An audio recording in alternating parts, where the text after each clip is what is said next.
नूह जो है वो नूह लकड़ी की कश्ती नहीं बना रहा था, बल्कि आसमानों में ट्रैवल करने की चीजें बना रहा था। मतलब लकड़ी की कश्ती भी लोगों को उस टाइम बनानी नहीं आती थी जिस टाइम की बातें हो रही हैं, और वो उसके अंदर इस्लाम के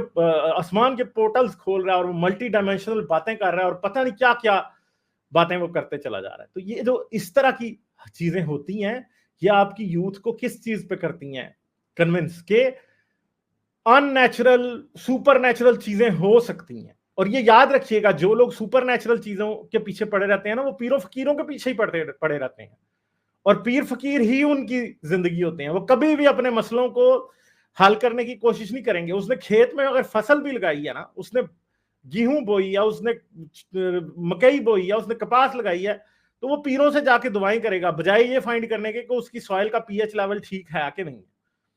वो पानी अपनी फसल को ठीक लगा रहा है, ठीक वक्त पे लगा रहा है कि नहीं, यूरिया यूज करनी है तो कितनी यूज